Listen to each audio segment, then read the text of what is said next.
He felt grateful, and in a burst of confidence offered a handful of peanuts, for his pockets were always supplied with this agreeable delicacy, and he might be traced anywhere by the trail of shells he left behind him. As soon as he had done it, he remembered that Fanny considered them vulgar, and felt that he had disgraced his family, so he stuck his head out of the window and kept it there so long that Polly asked if anything was the matter. "Pooh! Who cares for a countrified little thing like her?" said Tom manfully to himself, and then the spirit of mischief entered in and took possession of him.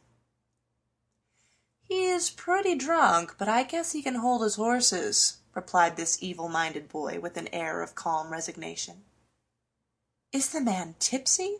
Oh dear, let's get out!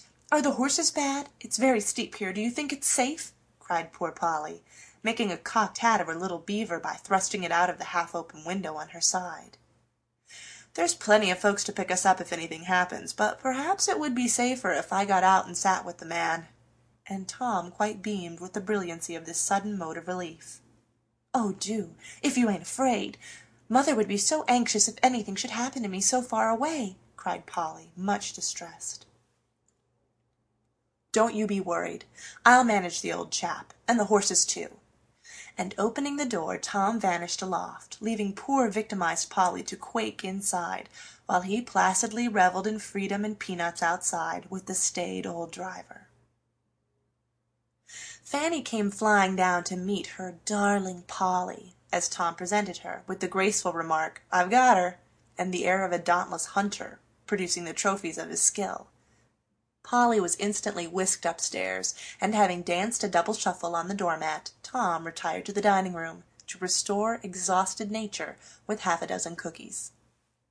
"Aren't you tired to death? Don't you want to lie down?" said Fanny, sitting on the side of the bed in Polly's room, and chattering hard while she examined everything her friend had on. "Not a bit. I had a nice time coming, and no trouble, except the tipsy coachman, but Tom got out and kept him in order, so I wasn't much frightened," answered innocent Polly, taking off her rough and ready coat and the plain hat without a bit of feather. "Fiddlestick!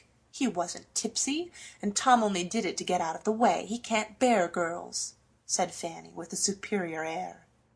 "Can't he? Why, I thought he was very pleasant and kind." And Polly opened her eyes with a surprised expression. "He's an awful boy, my dear, and if you have anything to do with him he'll torment you to death. Boys are all horrid, but he's the horridest one I ever saw."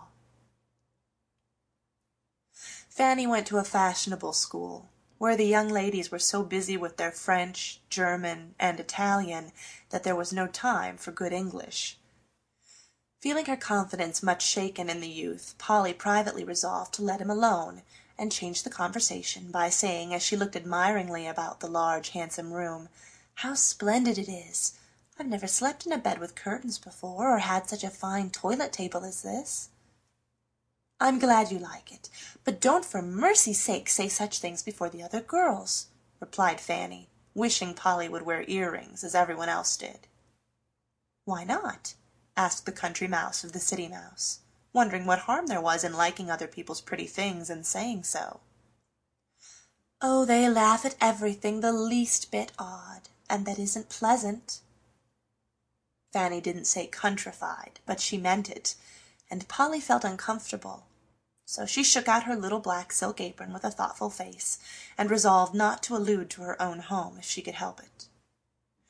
"I'm so poorly, Mamma says I needn't go to school regularly while you're here, only 2 or 3 times a week, just to keep up my music and French. You can go too if you like, Papa said so. Do, it's such fun!"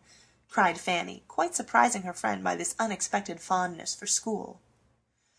"I should be afraid if all the girls dress as finely as you do and know as much," said Polly, beginning to feel shy at the thought.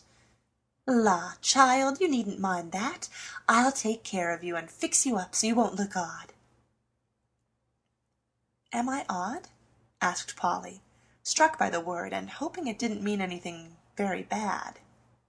"You are a dear, and ever so much prettier than you were last summer, only you've been brought up differently from us. So your ways ain't like ours, you see," began Fanny, finding it rather hard to explain. "How different?" asked Polly again, for she liked to understand things. "Well, You dress like a little girl, for one thing." "I am a little girl, so why shouldn't I?" And Polly looked at her simple blue merino frock, stout boots, and short hair with a puzzled air. "You are 14, and we consider ourselves young ladies at that age," continued Fanny, surveying with complacency the pile of hair on the top of her head, with a fringe of fuzz round her forehead, and a wavy lock streaming down her back. Likewise her scarlet and black suit, with its big sash, little pannier, bright buttons, points, rosettes, and heaven knows what. There was a locket on her neck, earrings tinkling in her ears, watch and chain at her belt, and several rings on a pair of hands that would have been improved by soap and water. Polly's eye went from one little figure to the other, and she thought that Fanny looked the oddest of the two, for Polly lived in a quiet country town and knew very little of city fashions. She was rather impressed by the elegance about her, never having seen Fanny's home before, as they got acquainted while Fanny paid a visit to a friend who lived near Polly. But she didn't let the contrast between herself and Fan trouble her, for in a minute she laughed and said contentedly, "My mother likes me to dress simply, and I don't mind. I shouldn't know what to do rigged up as you are. Don't you ever forget to lift your sash and fix those puffy things when you sit down?" Before Fanny could answer, a scream from below made both listen. "It's only Maud. She fusses all day long," began Fanny, and the words were hardly out of her mouth when the door was thrown open and a little girl of 6 or 7 came roaring in.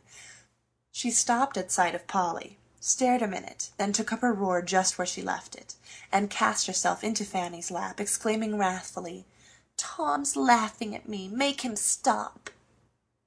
"What did you do to set him going? Don't scream so, you'll frighten Polly." And Fan gave the cherub a shake, which produced an explanation.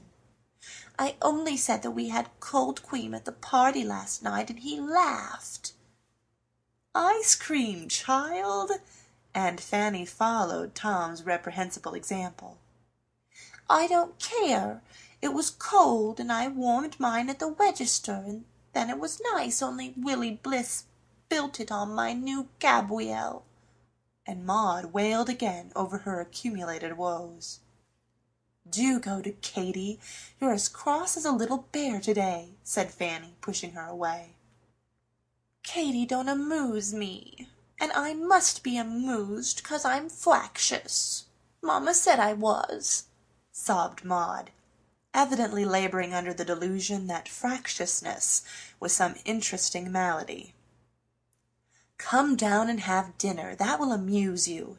And Fanny got up, pluming herself as a bird does before its flight.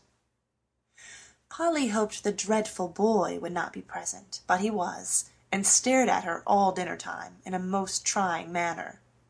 Mr. Shaw, a busy-looking gentleman, said, "How do you do, my dear? Hope you'll enjoy yourself," and then appeared to forget her entirely. Mrs. Shaw, a pale, nervous woman, greeted her little guest kindly, and took care that she wanted for nothing. Madam Shaw, a quiet old lady with an imposing cap, exclaimed on seeing Polly, "Bless my heart! The image of her mother, a sweet woman. How is she, dear?" and kept peering at the newcomer over her glasses till, between Madam and Tom, poor Polly lost her appetite. Fanny chatted like a magpie, and Maud fidgeted, till Tom proposed to put her under the big dish cover, which produced such an explosion that the young lady was borne screaming away by the much-enduring Katy. It was altogether an uncomfortable dinner, and Polly was very glad when it was over. They all went about their own affairs, and after doing the honors of the house, Fan was called to the dressmaker, leaving Polly to amuse herself in the great drawing-room. Polly was glad to be alone for a few minutes, and having examined all the pretty things about her, began to walk up and down over the soft, flowery carpet, humming to herself as the daylight faded, and only the ruddy glow of the fire filled the room. Presently Madam came slowly in and sat down in her armchair, saying, "That's a fine old tune. Sing it to me, my dear. I haven't heard it this many a day." Polly didn't like to sing before strangers, for she had had no teaching but such as her busy mother could give her, but she'd been taught the utmost respect for old people, and having no reason for refusing, she directly went to the